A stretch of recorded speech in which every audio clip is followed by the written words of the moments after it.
शख्स से कि आप लोग इससे मोटिवेट हो सकते हैं, कुछ जान सकते हैं। ऐसा से जेबी केसेस के टीम से आज बात करने वाले हैं सूरित गांव में, तो बहुत दूर से आए हैं चल के, तो उसके साथ हम बात करने वाले हैं। जोहार दा जोहार। जोहार जोहार। अपना नाम बता दीजिए। मेरा नाम राजू महतो, मैं सिल्ली से आया हूँ। अच्छा, देखते हैं कि मेरे हर गांव में लोकल क्षेत्र में बोलता है कि 60-40 क्या है, इसको हम नहीं जानते हैं। सभी लोग बोलता है 60-40 नहीं चलता, नहीं चलता, तो क्या है 60-40, उसके बारे में बताइए। देखिए 60-40 को लेकर के हमारा बहुत सारा आंदोलन हुआ और बहुत लोगों ने बताया। देखिए 60-40 का मतलब है जो हमारा खुद का, हमारे यहाँ का एसटी एससी ओबीसी का एक आरक्षण होने के बावजूद भी जो 40% किसी और को दिया जा रहा है, जो अन्य राज्यों में नहीं है। हमारे यहाँ से पड़ोसी राज्य चले जाइए, छत्तीसगढ़ चले जाइए, हमारा बंगाल चले जाइए, हमारा उड़ीसा चले जाइए, कोई भी दूसरे राज्यों पे चले जाइए, तो देखिए हमको बाहरियों से उस तरह का ये नहीं है कि भाई आप आओ आके कि आपको संवैधानिक अधिकार है आकर के आप यहाँ पे अपना बिजनेस कर सकते हो, नौकरी कर सकते हो, प्राइवेटाइजेशन कर दो। लेकिन जो हमारा राज्यों का, जो हमारा खुद का नौकरी है, उस पे हम आपको 40% क्यों देंगे? हम चाहेंगे कि उस पे हम कुछ ज़रूर देंगे। आप अपना शैक्षणिक तरीके से, आपका आइडियोलॉजी से, आपका जो एजुकेशन पावर है, आप उससे आकर के वो सीट ले सकते हो। वो हम आपको 10% नहीं, तो हम तो वो भी नहीं चाहेंगे, क्योंकि सबसे पहले हमारा होना चाहिए। जब झारखंड अलग हो चुका है, ठीक है, तो पहले हमारे लोगों को मिलना चाहिए था। क्योंकि आप सिंपल समझिए, हम एक गाँव की एग्जाम्पल लेते हैं। एक गाँव में 2 भाई है, ठीक है? जब उसके 2 भाई का बँटवारा हो जाता है, तो एक खेत को 2 हिस्सा कर दिया जाता है। जब 2 हिस्सा कर दिया जाता है, तो बड़ा भाई छोटा भाई का खेत कभी जोतने नहीं जाता है। लेकिन ये बिहारियों को जब हम उनका बिहार दे चुके हैं, उनको उनके साथ हमारा अलग राज्य बन चुका है, तो फिर भी आज उनके एडमिनिस्ट्रेटिव में बैठे हुए लोग क्यों हमारे संसाधन को, हमारे रोजगार को क्यों उनके नाम पे कर रहे हैं? तो ये जो 40% जो दिया जा रहा है, तो 40% हम उनको क्यों देंगे? जिसमें हमारा खुद का अधिकार है। अरे भाई पहले हमारे लोगों को मिल जाए, फिर बचेगा तो बिल्कुल हम आपको देंगे। तो हम चाहेंगे 10% देंगे, लेकिन अगर ये ज़्यादा करेंगे तो शायद हम वो भी नहीं देंगे, ठीक है? हम वो भी खत्म करेंगे, आपको 90-10 का भी छोड़ के हम पूरा 100% रिज़र्व करेंगे, जो कुछ-कुछ राज्यों में हुआ है। तो हम चाहेंगे कि वो भी नहीं देंगे। हाँ, लेकिन आप यदि तरीके से हमारे साथ पेश होते हैं, भाईचारे पे रहते हैं, तो बिल्कुल हम आपके लिए 10% की सोचेंगे। और यही है 60-40, क्योंकि 40% देना मतलब सीधे 50% देने के बराबर है, ठीक है? तो हमारे जो यहाँ पे जो झारखंडी है, जो जनरल क्षेत्र में आते हैं, तो उनको भी तो हमको देखना है, तो उनके साथ हम बाहरियों को क्यों जोड़ेंगे? ठीक है? तो वो है हमारा 60-40 का मुद्दा। देखिए दादा, हम लोग के लोकल क्षेत्र में जितना है, अभी तो जयराम दादा को नहीं जानता है, लेकिन बहुत बोलता है सोशल मीडिया के की तरह अभी जयराम और जितना भी वायरल हुए हैं, तो इसको कोई पहले नहीं जाना, लेकिन सोशल मीडिया के चलते ही उसको जानते हैं ना। लेकिन बहुत के बोलता है सोशल मीडिया में मत मत डालो वीडियो, लेकिन डालने से सभी लोग जानेंगे तब डालेंगे, तब ये होता है। तो बहुत लोग मीडिया को छोटा समझाता है, लेकिन इसे नहीं होना चाहिए। अब देखते हैं कि लोकल हम लोग के देहात क्षेत्र में बोलते हैं कि 1932 खतियान क्या है, तो इसके बारे में आप इसे डिटेल से बताइए कि मेरे लोकल जितना क्षेत्र में मेरा मेरे वीडियो जाए, मेरा न्यूज़ जाए, तो उसको समझ आ जाए कि 1932 खतियान क्या है और उसके आगे क्या होना चाहिए।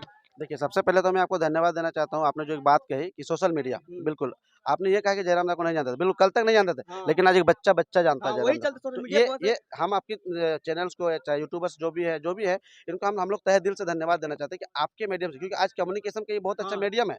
कल तक जब हमारा देश आज़ाद नहीं हुआ करता था, तो शायद ये मीडियम नहीं हुआ करते थे। तो लोग हम अपना संदेश पहुँचाने में 10 दिन लगता था, लेकिन आज 10 सेकंड में हमारा संदेश पहुँच सकता डिजिटल है, मीडिया होने के डिजिटल मीडिया कारण। पहुँच सकता है, ठीक है? और आप जो ये बात बोले कि भाई आपकी जो भूमिका है, हाँ, देखिए लोकतंत्र में एक होता है आपका न्यायपालिका, एक होता है आपका कार्यपालिका, एक तो सरकार, और एक होता है आपका पत्रकारिता। तो इस पत्रकारिता जिस दिन सही मायने में लोगों की आवाज़ बन सकती है, क्योंकि एक आईना है, सरकार इसकी आईना है, मतलब पत्रकारिता है, लोकतंत्र का आईना होती है। अगर यदि ये आईना सही तरीके सही में लोगों के मुद्दों को सरकार तक पहुँचाती है, तो ये वो पत्रकारिता का काम है। और ये ऐसे आपके जैसे ईमानदार लोग, ऐसे लोग जो ज़मीनी मुद्दों को लोगों तक पहुँचाते हैं, लोगों को समझाते हैं, कन्विंस करते हैं, लोगों को बताते हैं, तो हम ऐसे पत्रकारिता को हम तहे दिल से धन्यवाद करते हैं। अब आते हैं कि 1932 के लिए, देखिए 1932 तो हमारा एक टैगलाइन है। हम चाहते हैं कि पूरा झारखंड में अलग-अलग डिस्ट्रिक्ट पे अलग-अलग लास्ट सर्वे सेटलमेंट हुआ है।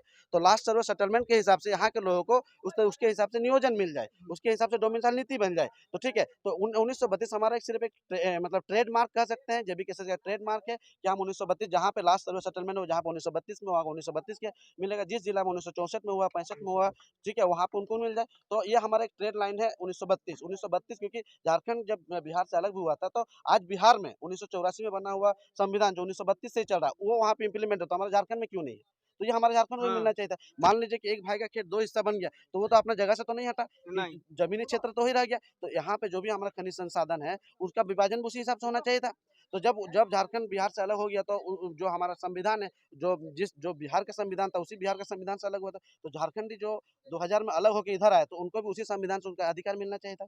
उसके बाद ये हमारा ट्रेड लाइन है और ट्रेडमार्क है, जिससे हम लोग आंदोलन शुरू किए थे, और हम आगे चाहते हैं कि इससे हर आदमी का मतलब बेनिफिट हो पाएगा।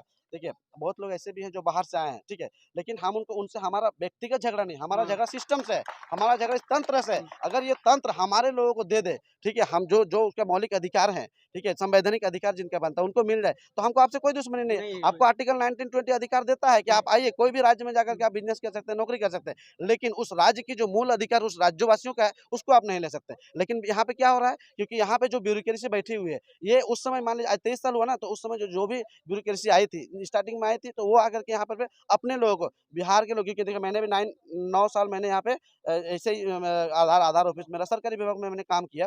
तो इसमें हम लोग को एक चीज़ देखने को समझ आता है कि भाई ये अधिकारी के जिला के जवाड़ी बा, उस पार का भी है, लेकिन उसको अपना दिखाता है, और यहाँ पे हम एक गाँव का आदमी अपना भाई को अपना भाई नहीं समझ पा रहे हैं। तो ये फूट डाला गया, तो इस फूट डालने को खत्म करना पड़ेगा, और इससे जेबी केसेस के जयराम धान स्टार्ट कर चुका है। इसको हम आगे लेके ददल आपका लास्ट क्वेश्चन रहेगा कि हर बंदा वो अभी बोल चलता है कि जेबी केसेस, ठीक है, इसका आप फुल फॉर्म बताइए क्या होता है, बहुत को लोग नहीं जानता है इसके बारे में, ठीक है, तो जेबी केसेस का फुल फॉर्म आप बताइए, ठीक है। देखिए, हालाँकि आप सब इस शेरों के छाती पे देख सकते हैं, ये जितने शेर हैं यहाँ पे, सबके यहाँ पे दिख सकता है। तो देखिए, इसका हमारा फुल फॉर्म है झारखंडी भाषा खतियान संघर्ष समिति। देखिए आप लोग को लाइव भी यहाँ दिख रहा होगा, झारखंडी भाषा खतियान संघर्ष समिति है, ठीक है। जेबी केसेस का फुल फॉर्म आप लोग को साइड स्क्रीन में भी दिख रहा होगा, और हम लोग के दादा भी बताएं, तो दादा का कम टाइम लेते हुए हम लोग वीडियो कहीं पर रहने देते हैं। वीडियो अच्छा लगे तो वीडियो को शेयर करें, और उस दोस्त के साथ शेयर करें जो जेबी केसेस के बारे में नहीं जानता है, उसके बारे में वीडियो शेयर करें, और वीडियो जहां पर तक जाए वीडियो को लाइक, कमेंट और सब्सक्राइब करना ना भूलें। आप लोग को ऐसे वीडियो लेते आ रहे हैं लेटेस्ट। बाय।